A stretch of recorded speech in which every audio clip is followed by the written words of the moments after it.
बिस्मिल्लाहिर्रहमानिर्रहीम। वेलकम है आपका शमूस किचन व्लॉग में। अस्सलामुअलैकुम वरहमतुल्लाहि वबरकातुहू। कैसे हैं आप सब? उम्मीद है खैरियत से होंगे। अल्लाह पाक आप सबको अपने हिफ्ज़ अमान में रखे, आप सबकी तमाम जायज़ दुआओं को कबूल फरमाएँ। आमीन सुम्मा आमीन। तो रोज़े कैसे गुजर रहे हैं आप सबके? बहुत ही ज़बरदस्त रोज़े गुजर रहे हैं माशाल्लाह अल्हम्दुलिल्लाह। पता भी नहीं चला 12-13 रोज़े हो गए हैं। और आज मैं आपसे अपनी सहरी और इफ्तार की रूटीन शेयर करने वाली हूँ। तो ये मैं सहरी के लिए बना रही थी, कीमा बना रही थी, शनवारी कीमा। तो मेरे पास बोनलेस था थोड़ा सा चिकन, तो मैंने उसकी छोटी छोटी सी बोटियाँ कर ली थी, कीमे की तरह से कर लिया था। और उसका मैं बना रही हूँ शनवारी कीमा। तो मैंने थोड़ा सा रोस्ट करके इसमें साबुत मिर्चें, ज़ीरा और साबुत धनिया जो होता है उसको रोस्ट कर लिया था थोड़ा थोड़ा सा, और उसको मैंने दरदरा सा पीस कर इसमें शामिल कर दिया है। और टमाटर पीसे हुए तो वो शामिल कर दिए, एक प्याज था शुरू में वो मैंने शामिल किया था। तो बस ये झटपट से फटफट से बन रहा था कीमा, और ये बन रहा था सहरी के लिए। तो सहरी के लिए अक्सर हम थोड़ा सा कीमा है या स्टू है या कुछ भी, मतलब थोड़ा सा भुना भुना सा हम बना लेते हैं सहरी में खाने के लिए। अक्सर तो रात में अगर इफ्तारी ज़्यादा खा लेते हैं, शाम में तो फिर खाना नहीं खाते, वरना तो रात में भी खाना होता है, उसमें थोड़ा चावल वगैरह हम बना लेते हैं, हल्का फुल्का खाना। तो ये मैं सहरी के लिए बना रही थी। और इसमें देखें मैंने बाद में दही भी शामिल कर दी है। इसकी इंशाल्लाह फुल रेसिपी मैं बाद में आपको किसी दिन अपलोड करूँगी। तो अभी तो मैं झटपट से बना रही थी। सहरी का ऐसे ही होता है ना कि जल्दी जल्दी से बनाना होता है सब कुछ। ये रात में ही, कही रात का था मेरी तैयारी, रात में मैंने करके रख ली थी। और इसके साथ ही देखें मैंने इसमें थोड़ा सा गरम मसाला भी शामिल किया है बाद में, और बाकी और ज़्यादा मसाले शामिल नहीं किए थे। तो बस वही रोस्ट किया हुआ मसाला जो शनवारी कढ़ाई में जाता है वही मैंने इसमें डाला था। तो बड़ा ज़बरदस्त सा अच्छा सा कीमा ये बन गया था, भुना भुना सा। और हरी मिर्च इसमें शामिल कर दी थी हमने थोड़ी सी लास्ट में। इसके बाद और क्या क्या आप लोग बनाते हैं अपनी सहरी में मुझे बताइएगा, आप अपनी रूटीन भी शेयर करिएगा। तो सहरी में थोड़ी सी सेवइयाँ बन जाती हैं, या फिर फेनियाँ थोड़ी थोड़ी सी ही खाते हैं लोग अक्सर। और किस किस के घर में पराठे बनते हैं, किसके घर में रोटी बनती है, ये बताइएगा। हमारे घर में तो पराठे भी खाते हैं, बच्चे पराठे खाते हैं, हम लोग रोटी खाते हैं। तो इस तरह से और आजकल तो बच्चे भी पराठे नहीं खा रहे हैं अक्सर, आजकल गले ख़राब हुए हैं सबके ही। तो मौसम बदल रहा है ना, तो दिन में गर्मी सी होती है, रात में ठंडक सी हो जाती है, तो इस वजह से सबके गले ख़राब हो रहे हैं और ज़ुकाम वगैरह हुआ हुआ है। तो अब आजकल पराठे भी कम खा रहे हैं, रोटी ज़्यादा खाई जा रही है।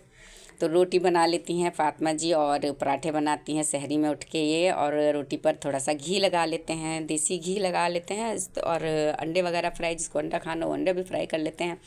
सालन भी होता है, अंडे फ्राई भी कर लेते हैं। और साथ में होती है सिवैयाँ या फेनियाँ। सिवैयाँ हों या फेनियाँ हों तो वो दूध में रात में ही, वो भी मैं रात में ही करके रखती हूँ। और अगर कभी देर हो जाती है तो फिर सहरी में भी करना पड़ जाता है। तो ऐसा होता है कि सहरी में जल्दी उठ के जल्दी दूध गर्म कर लेते हैं और उसमें सेवइयाँ डाल लेते हैं या फेनियाँ डाल लेते हैं। तो ये देखिए इधर चाय बन रही है। सहरी में चाय लाजमी है, शाम में हमारे घर में कोई चाय नहीं पीता है। जबकि अक्सर के ये है कि कराची में तो बस भाई रोज़ा खुलता है और फ़ौरन चाय चढ़ा दी जाती है चूल्हे पर। लेकिन हमारे घर में चाय नहीं पीता कोई रोज़ा खोलने के बाद। तो लेकिन सहरी में आधा आधा कप सब लेते हैं। और ये बन रहे थे पराठे, देखें पराठे, कोई पराठे खाता है तो कोई रोटी खाता है, जिसका जैसी मर्ज़ी होती है इस तरह से। तो ये पराठे बन रहे थे। इसके बाद चाय, अंडा, पराठा और सालन, और होती है मस्त सिवैयाँ सिवैयाँ या फेनियाँ।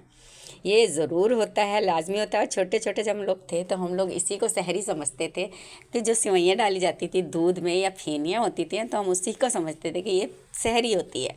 तो सुबह उठकर, हम छोटे छोटे थे, सुबह उठकर मांगते थे अम्मी से, अम्मी हमें वो सहरी दीजिए, सहरी खानी है हमने। तो उसी को हम सहरी समझते थे। तो ये ज़रूर होता है, थोड़ा सा मीठा अच्छा लगता है खाने के बाद। सहरी में खाना वगैरह खाने के बाद थोड़ा थोड़ा सा तो खाना खाते हैं, एक एक रोटी बस, सिर्फ सबकी एक एक पराठा या फिर एक एक रोटी। किसी को रोटी खानी है तो वो भी एक रोटी बनेगी, किसी को पराठा खाना है तो वो भी एक ही पराठा खाएगा। बस ये पूरी सहरी का रूटीन हमारा यही होता है, उससे ज़्यादा बिल्कुल भी नहीं खाया जाता।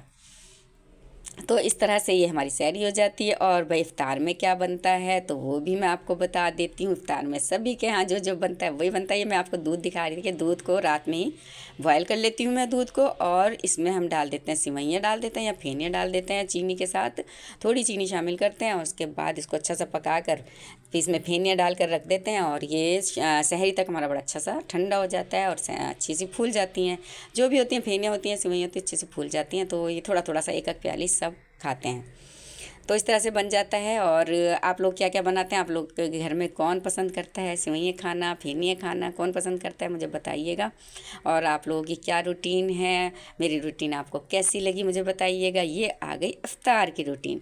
तो इफ्तार में बन गए हैं पकोड़े, फिंगर फ्राइज़ भी बन गए हैं, फ्राइज़ भी बनाए हैं, और आलू के चंदे वाले पकौड़े बनाए हैं, क्रीमी फ्रूट चाट बनाई है, समोसे बने हैं, और वही बने हैं काले चने। तो ये सब इफ्तार की रूटीन कैसी लगी आपको मेरे आज के व्लॉग, मुझे ज़रूर बताइएगा। दुआ में याद रखिएगा। अल्लाह हाफिज़।